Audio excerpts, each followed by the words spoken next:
हमने लाखों के बोल सहे सितमगर तेरे लिए। जातिगत जनगणना नहीं करवाएंगे, आपकी टारगेट स्पेसिफिक नहीं होगी। अब आप कॉर्पोरेट हाउस को कोहनी से धक्का मार के कह रहे हो कि रख लो। माननीय श्री मनोज कुमार झा जी।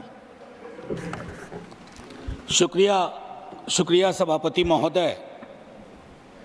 कौन सुनेगा मेरी चाक दामनी का अफसाना, यहाँ सब लोग अपने अपने पैरहन की बात करते हैं।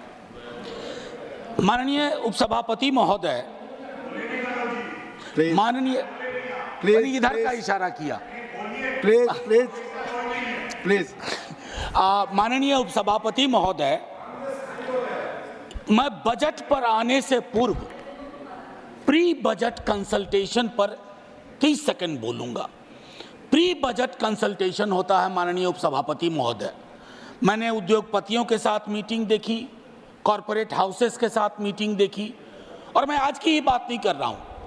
कई वर्षों से प्री बजट कंसल्टेशन में सीवर में उतर के मरने वालों के प्रतिनिधि मंडल से बात नहीं होती, ठेला मजदूरों से बात नहीं होती, बेरोजगार युवकों से बात नहीं होती, छोटे मझौले किसानों से बात नहीं होती, और अब तो ट्रेड यूनियन से भी बात होने की रवायत बंद हो गई है। क्योंकि हाल के दिन में जॉर्ज साहब पर एक किताब पढ़ रहा था, राहुल राम गुंडम जी की। उसमें पता चला कि आज जिन चीजों के लिए लोग नाराज हो जाते हैं सदन में, जॉर्ज साहब तो उन चीजों के बगैर सदन में अपनी बात ही नहीं रखते थे। चाहे बिजनेस हाउसेस का नाम लेना हो या इंडस्ट्रियल पॉलिसी की बात हो। मैं ये क्यों कह रहा हूं कि ये मैडम का 7वां बजट है, उनको बहुत बधाइयां मिली। सर, 7 साल पुराना तो नहीं हूं, 6ठी बार मैं माननीय वित्त मंत्री जी के समक्ष आर्टिकल 39 क्लॉज सी, और मैं चाहता हूं सब लोग पढ़ें कि हमारा बजट हमारे प्रियम्बल में है, डिग्निटी, जस्टिस, इक्वालिटी। हमारा बजट उसको कितना रिफ्लेक्ट करता है। आर्टिकल 39 सी जो कंसंट्रेशन ऑफ वेल्थ की बात करता है माननीय उपसभापति महोदय, कि राज्य की कोशिश होनी चाहिए कि इनकम इनइक्वालिटी इस रूप में ना बढ़े। मैं नहीं बताना चाहता कि 90% संसाधन किसके कब्जे में है। माननीय सभापति महोदय, आय की इतनी बड़ी असमानता,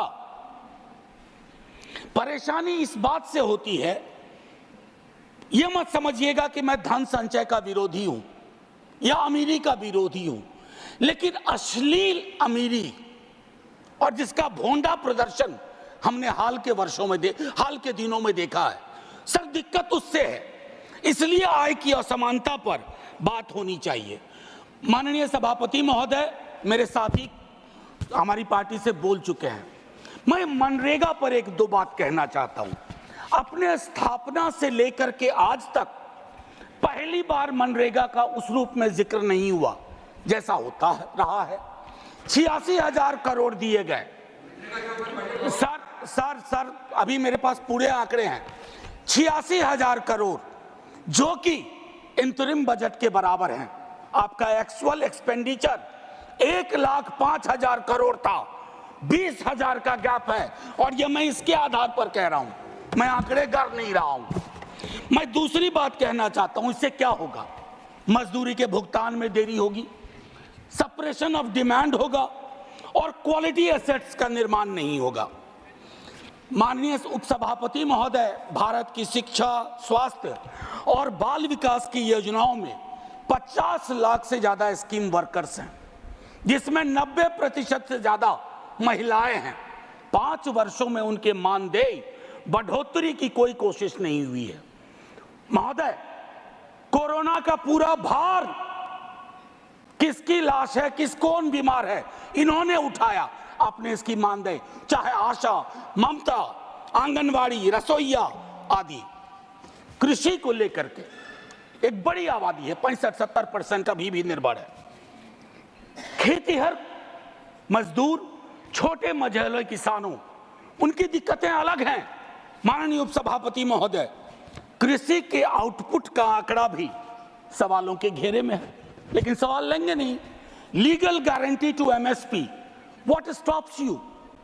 प्लीज, मैं चाहता हूं इन चीजों पर खुल के बात हो। सर 24 के मैंडेट की एक खास बात है, मैं पहले कह चुका हूं, दोनों पक्षों के लिए एक संदेश, हमारे लिए संदेश है what you have done is not enough, और उनके लिए संदेश है एक्नॉलेज करो दिक्कत कहां है। एक्नॉलेजमेंट है इस बजट में सर, मैं इनकार नहीं करता हूं, एक्नॉलेजमेंट है। प्राथमिकताओं की बात होती है, कहा गया 4 जातियां हैं सिर्फ, कृषक, युवा, महिला, अन्नदाता, 4। सर ये सोशियोलॉजिकल एंथ्रोपोलॉजिकल इंस्ट्रूमेंट का बेजा इस्तेमाल है।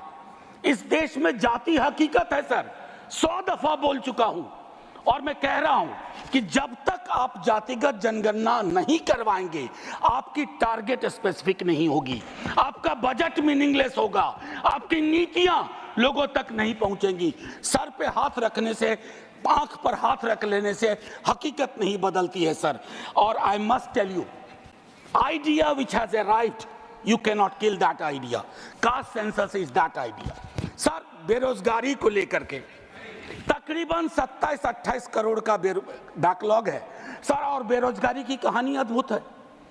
एक बड़ी आबादी है जो डिस्गाइज्ड अनएम्प्लॉयमेंट में है, कुछ अंडर एम्प्लॉयमेंट में है, अंडर एम्प्लॉयमेंट, कुछ उस बस 1-1.5 मिनट और लूंगा, कुछ उस सीमा को पार कर चुके हैं। आप 80 लाख की बात इस बजट में करते हैं, आपको प्रतिवर्ष 5-6 करोड़ रोजगार और नौकरी की व्यवस्था करनी होगी, तभी जाकर के ये जो डेमोक्रेटिक डिविडेंड है जो आप लोग कहते हैं उसको आप एड्रेस कर पाएंगे।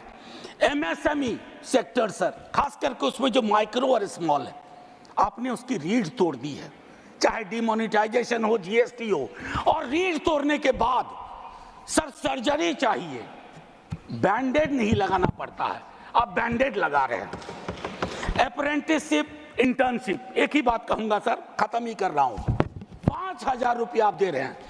एक तो कहते हैं विल नज द कॉर्पोरेट हाउस, मैंने नज का हिंदी अनुवाद देखा, कोहनी से धक्का मारना होता है। अब आप कॉर्पोरेट हाउस को कोहनी से धक्का मार के कह रहे हो कि रख लो 5,000, 30 दिन से सर, बस 1 मिनट और 30 दिन से डिवाइड करिए, 166 रुपये 66 पैसे, ये तो न्यूनतम मजदूरी भी नहीं है। और आखिरी सर, जय हिंद बोलने से पहले बिहार को लेकर बड़ी बात हुई सर, हम तो मुफ्त में बदनाम हो रहे हैं। 2015 का प्रधानमंत्री जी का आरा वीर कुंवर सिंह की धरती का भाषण सुनिए, फिर टॉर्च लेकर के या लालटेन लेकर के स्किल यूनिवर्सिटी ढूंढिए, केंद्रीय विश्वविद्यालय भागलपुर में ढूंढिए। हम तो सिर्फ इतना कहना चाहते हैं, हमने लाखों के बोल सहे सितमगर तेरे लिए, तो मैं सितमगर से आग्रह करूंगा इन मुद्दों के मद्देनजर बजट को रीलुक दीजिए, बजट को आम आदमी का बजट बनाइए। जय हिंद सर, शुक्रिया बहुत बहुत। माननीय डॉक्टर दिनेश शर्मा जी।